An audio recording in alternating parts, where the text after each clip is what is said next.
Hi everybody, today we're going to be interviewing Dr. Rebecca Xiong. She is the co-founder of Zakipoint, a company that analyzes users' social media postings and profiles to enable more effective targeting of website content and ads, thereby creating better customer acquisition and retention strategies. Rebecca has a PhD in computer science from MIT, and one of her many specialties is within social media. In this interview, we will look into how companies can leverage the most from social media influencers and also talk about the importance of social media data analysis. I hope you enjoyed the video. Thank you so much for coming today, Rebecca. So the interview today is about the social media influencers. And I wanted to ask you, why do you care about social influencers? Sure, good question. The reason why I care about social influencers is it's a way to carry out the message for a brand or business that in a way that's more authentic. So just imagine if you're a new brand, you have a new product coming out, you can create your own Twitter account, your Facebook account, etc., and try to tell people, okay, this is a great product and come check it out. It will have, it will help with that. But if you can get the message out to the social media influencers, who are the people who could be already in the field. Say you have a product that's like a baby product and you want to reach out to moms. If the moms say, oh, this is an awesome product, you should definitely try it. All these mommy influencers already have a following. So the words coming from them will be much more compelling and carry a lot more weight than if you as a brand try to say that directly yourself. Right. And so if you're trying to acquire a customer, how does it help in actually using this more specifically for customer acquisition? Absolutely.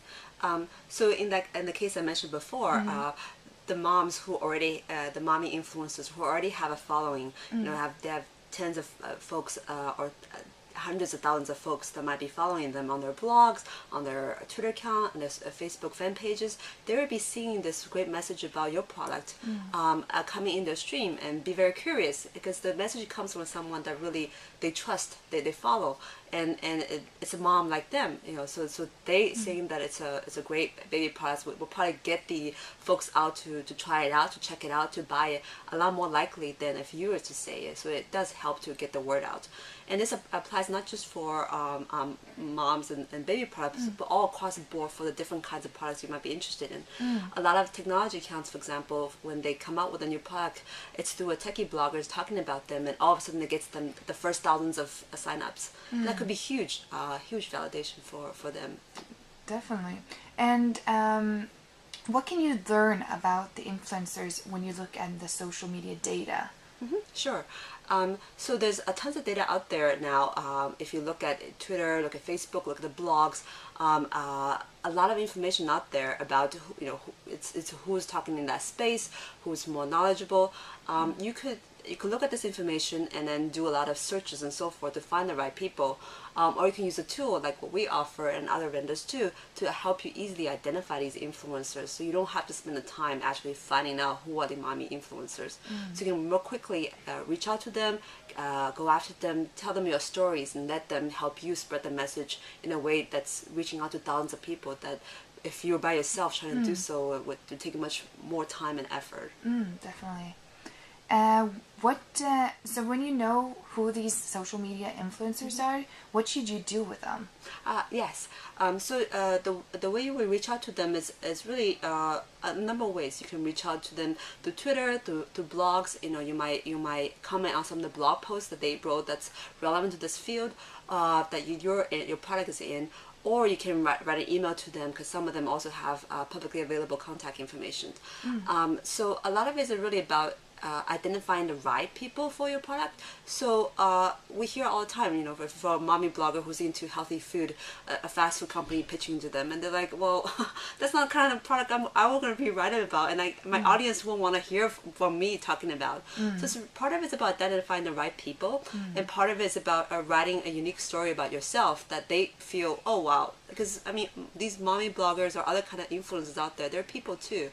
if a product seems it's going to help them, help their audience, help their readers, they want to tell their audience about it.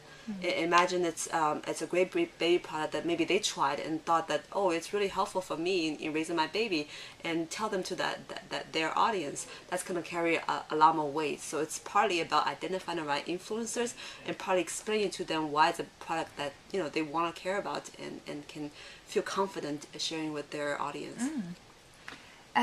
So when you build the relationship with the social influencers, how can you get them to say the good things about you? The number one thing I would say is to have a great product. Right. All the marketing ways out there won't help you if you don't have a great product. But once you start having that great product, then it's really identifying, what's the people who will appreciate it the most. So if it's a product that helps with eating more healthy, then you want to find the mommy influencers who care about eating healthy, or the fitness influencers who care about eating healthy, etc. So it's tying together the product you have and the right people. What tools or methods are available out there to find influencers?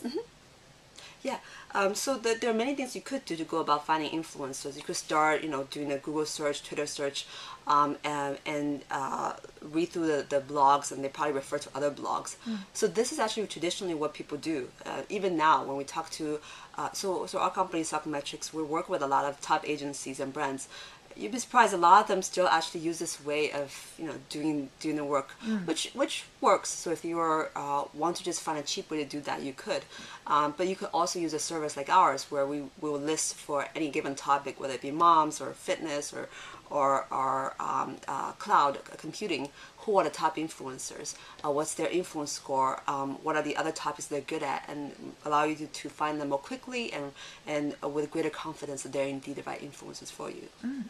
And can you tell us how a brand manager has used your tool to acquire customers? Sure.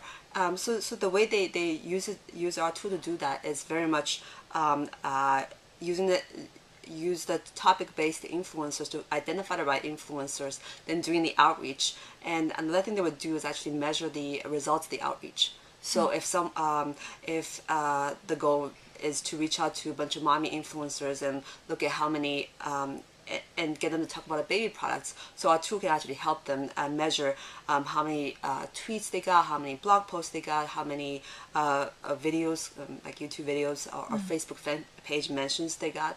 So all that helps to build out the buzz for the product.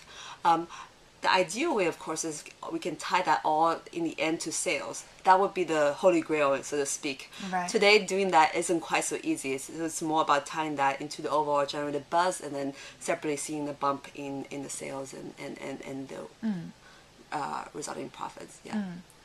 And how do you see social media influencers' score evolving throughout that process? Yeah, that's a very good question. So we've spent a lot of time and energy figuring out what's the best way to score influencers. So like today, we take into consideration a number of different factors, including very key for us is peer validation. So say it's the mom's topic. We will look at how do other mommy influencers refer to this particular influencer, mentions them, etc. So that's much stronger indication of influence because your peers are validating you. It kind of works like how Google PageRank works. If the fact that there are other sites referencing you and placing you highly for this topic is what helps you to become higher in that topic. We also look at a couple other metrics: topicality, how much do you talk about the mom's topic, how much do your followers are onto the mom's topic, as well as the ability to drive action. So if you tweet, do you get a lot of retweets? If you write a blog post, do you get a lot of shares across the social web? Because ultimately, if I can engage these mommy influencers to write about my product, then I want to be able to see the the results, whether it be retweets and shares and so forth. So those are some of the key components going into our influence algorithm.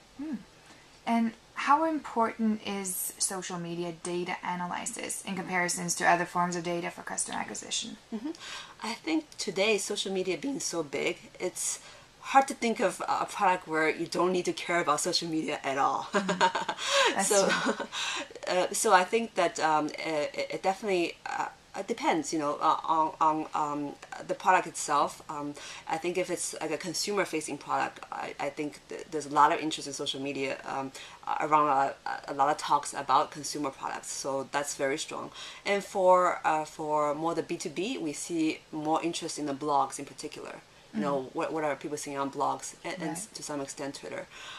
So it depends, but I would say in general, social media has become a lot more important, and that's why our offering, which is not even a year old, is getting a lot of response from people because this emphasis on social media across the board.